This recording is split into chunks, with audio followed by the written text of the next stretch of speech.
ठीक है, इसके बारे में जानेंगे, इसका फॉर्मूला जानेंगे, इसका पूरा थ्योरी जानेंगे हम लोग। ठीक है, ये क्लास 10 में मेन इंपॉर्टेंट जो है उसके बारे में हम लोग पढ़ेंगे। पहले जानेंगे क्षेत्रमिति क्या है। जैसे ट्री को पढ़े, ज्योमेट्री पढ़े, वैसा ही एक चैप्टर है क्या, क्षेत्रमिति। तो ये क्षेत्रमिति गणित का ही एक पार्ट है जिसके अंतर्गत हम लोग ठोस आकृति जैसे त्रिभुज, चतुर्भुज, घन, घनाभ और बेलन, शंकु, छिन्नक, गोला, ये सब के बारे में पढ़ेंगे। ठीक है, इसमें देखेंगे हम लोग सबसे पहले एक आकृति लेंगे हम लोग त्रिभुज। ठीक है, त्रिभुज क्या है ये तो डिफिनेशन आप लोग जानते ही होंगे कि तीन रेखाखंडों से घिरी हुई आकृति को क्या कहेंगे, त्रिभुज। या तीन रेखाखंडों से बंद आकृति को क्या कहेंगे, त्रिभुज कहेंगे। त्रिभुज जो है, त्रिभुज में का एक ऐसे भी डिफिनेशन दे सकते हैं कि तीन असंरेख बिंदु, आप कोई भी नॉन कोलिनियर पॉइंट लीजिए जो नॉन कोलिनियर हो। ठीक है, कोलिनियर का मतलब होता है जो एक रेखा पर स्थित हो। दो से अधिक बिंदु जब एक रेखा पर स्थित होंगे तो उसको क्या कहेंगे, संरेख कहेंगे। लेकिन असंरेख लेना है तो ये सब असंरेख है। ठीक है, और असंरेख बिंदुओं को मिलाने से जो आकृति बनेगा उसको भी हम लोग क्या कहेंगे, त्रिभुज कहेंगे। ठीक है, तो त्रिभुज के बारे में हम लोग जाने। त्रिभुज में भुजाओं की संख्या, कोणों की संख्या, ये सब ज्योमेट्री में आप लोग पढ़ चुके हैं कि कोणों की संख्या कितना होता है, उनके सभी इंटीरियर एंगल का सम कितना होता है। ठीक है, तो ये सब हम लोग जान चुके हैं, लेकिन हम लोग क्षेत्रमिति में इसके फार्मूला के बारे में जानेंगे। ठीक है, तो त्रिभुज का टाइप मेन रूप से याद रखना आपको साइड के आधार पे। ठीक है, क्षेत्रमिति में साइड के आधार पे मेन रूप से पढ़ा जाता है। ये कोण के आधार पे ज्योमेट्री में पढ़ा जाता है, जो न्यून कोण, अधिक कोण और क्या समकोण के बारे में पढ़ते हैं। समकोण यहाँ भी हम लोग पढ़ेंगे। ठीक है, तो देखो यानी कोण भुजा के आधार पर हम लोग त्रिभुज के तीन टाइप हैं। पहला हो गया समबाहु, दूसरा क्या समद्विबाहु, तीसरा क्या हो गया विषमबाहु त्रिभुज हो गया। ठीक है, समबाहु क्या है, तो जिसकी तीनों भुजाएं क्या हो, आपस में बराबर हो। जैसे देखो ये ABC एक समबाहु त्रिभुज है जिसकी सभी भुजाएं आपस में क्या है, सभी भुजाएं आपस में क्या है, समबाहु त्रिभुज के मेन रूप से तीन फार्मूला इंपॉर्टेंट है क्षेत्रमिति में। ठीक है, ये तीनों याद रखेंगे। पेरीमीटर जिसको हम लोग परिमाप कहते हैं, पेरीमीटर जिसको क्या कहते हैं, परिमाप। यही सर्कल में परिमाप को हम लोग परिधि बोल देते हैं, लेकिन वहां पर वो क्या कहलाता है, इंग्लिश में सर्कमफेरेंस।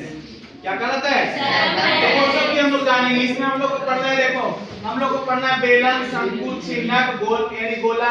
फिर उसके बाद इसी में पढ़ लेंगे हम लोग थोड़ा ये सर्कल के बारे में। ठीक है, सर्कल का भी वो सब पार्ट पढ़ेंगे, सर्कल का क्षेत्रफल, सर्कल का परिमाप, सर्कल का यानी वृत्तखंड का क्षेत्रफल, वृत्तखंड का परिमाप, वो आगे पढ़ लेंगे हम लोग। ठीक है, तीसरे जानेंगे परिमाप। तो त्रिभुज में परिमाप होता है, तो परिमाप जो समबाहु त्रिभुज का परिमाप होता है, त्रिगुणे भुजा, जिसको हम लोग 3a से लिखते हैं। और हम लोग साइड निकाल रहे हैं, देखो क्षेत्रफल के अलावा या आयतन के अलावा, जिसको एरिया और वॉल्यूम के अलावा, एरिया और वॉल्यूम के अलावा जितने हम लोग निकालेंगे सब में यूनिट लेंगे, हम लोग इकाई लिखेंगे। अगर सेंटीमीटर रहेगा तो सेंटीमीटर, मीटर रहेगा तो मीटर। लेकिन अगर क्षेत्रफल निकालना रहेगा तो हमेशा लिखेंगे क्या, इकाई स्क्वायर। अगर आयतन लिखना रहेगा तो हम लोग क्या लिखेंगे, यानी इकाई क्यूब। वो वहां पे सेंटीमीटर, किलोमीटर, हेक्टामीटर, डेकामीटर कुछ भी रहे वो क्यू लगेगा अगर वॉल्यूम निकालेंगे तो। ठीक है, तो यहाँ पेरीमीटर है तो 3 गुने भुजा बराबर, यानी इसको हम लोग लिखेंगे 3a इकाई। ठीक है, उसके बाद इसका ऊंचाई, तो समबाहु त्रिभुज की ऊंचाई बराबर होता है √3/2 भुजा, √3 यानी √3/2 भुजा, जिसको हम लोग लिखते हैं √3/2a इकाई। ठीक है, क्षेत्रफल √3/4 गुने भुजा, √3/4 गुने भुजा, जिसको लिखेंगे √3/4 गुने a इकाई स्क्वायर। अब देखो ये दूसरा ट्रायंगल, यानी दूसरा ट्रायंगल है समद्विबाहु त्रिभुज। वैसा त्रिभुज जिसकी कोई दो भुजाएं आपस में क्या हो, बराबर, जिसकी कोई दो भुजाएं आपस में बराबर, उसको हम लोग क्या कहेंगे, समद्विबाहु त्रिभुज कहेंगे। जिसको आइसोसेलेस ट्रायंगल बोला जाता है। इसको क्या, इक्विलैटरल, इसको क्या, स्केलेन ट्रायंगल। मतलब भुजा के आधार पे मेन रूप से एक तीन ट्रायंगल होता है। ठीक है, समद्विबाहु त्रिभुज का परिमाप, तो देखो परिमाप का मतलब क्या होता है, ध्यान से सुनो। परिमाप जितने त्रिभुज तीन साइड को मिलने से बना है, त्रिभुज कितने साइड से, तीन साइड को मिलने से बना है, तो वो तीनों साइड का सम तीनों साइड का क्या लेंगे हम? सम। वही क्या कहलाता है? पेरीमीटर। जैसे देखो समबाहु त्रिभुज था, तीनों साइड का सम ए था, तो मतलब तीनों ए जोड़ेंगे तो 3a होगा। वैसा ही समद्विबाहु त्रिभुज का अगर परिमाप लेंगे तो ए दो गो ए है और एक असमान भुजा है। एक क्या है? असमान भुजा। अनइक्वल साइड, जिसको हम लोग बी नाम देंगे। क्या नाम देंगे? बी। और दो समान भुजाएं, दो बराबर भुजाएं हैं, उनको हम लोग ए नाम देंगे। तो इसका परिमाप लिखना है, तीनों भुजाओं का सम। तीनों भुजाओं का क्या? सम। तो ए कितना है?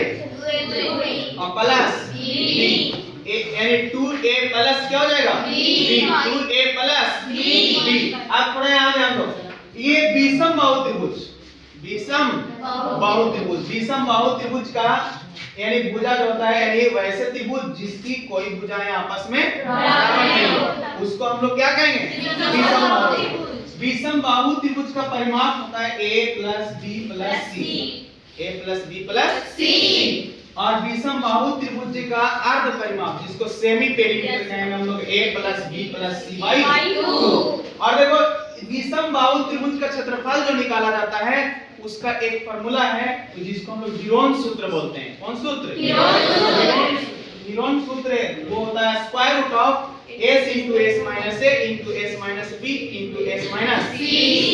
एक यहाँ देख लेंगे आप लोग समबाहु त्रिभुज, समबाहु त्रिभुज का क्षेत्रफल, समबाहु त्रिभुज का क्षेत्रफल √3 बटा 4 भुजा है, यहाँ भुजा नहीं, भुजा स्क्वायर, ठीक है, ये a स्क्वायर है √3/4 भुजा स्क्वायर, ये इकाई स्क्वायर, ठीक है, वो यूनिट में इकाई स्क्वायर रहेगा।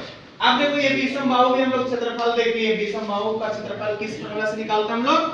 हीरोन सूत्र। उसमें हम लोग को सबसे पहले हीरोन सूत्र लगाने से पहले हमको क्या पता होना चाहिए? सेमी पेरीमीटर पता होना चाहिए ट्रायंगल का। अब पेरीमीटर की बात होगा तो इसको हम लोग a plus b plus c बोलेंगे। देखो कोई भी ट्रायंगल नॉर्मली है, ऐसे कोई भी ट्रायंगल है, अगर ABC एक ट्रायंगल है, ABC एक ट्रायंगल है, तो a के सामने वाला साइड को स्मॉल a से डिनोट करते हैं। कौन है? Small a। b के सामने वाला साइड का स्मॉल b, c के सामने वाला साइड का स्मॉल c से डिनोट करते हैं। वैसा ही यहाँ पे देखो a के सामने वाला साइड को a नाम दिए, ठीक है, स्मॉल a, और देखो b के सामने वाला साइड को हम लोग क्या दिए? स्मॉल b, और c के सामने वाला साइड को क्या नाम दिए? Small c। और परिमाप का मतलब क्या होता है कि तीनों भुजाओं का सम, तीनों भुजाओं का सम लेंगे, मतलब a plus b plus c। Complete. अब देखेंगे हम लोग ये त्रिभुज के बारे में पढ़ लिए, अब हम लोग देखेंगे चतुर्भुज के बारे में, क्वाड्रिलेटरल के बारे में हम लोग पढ़ेंगे, ठीक है। क्वाड्रिलेटरल क्या है?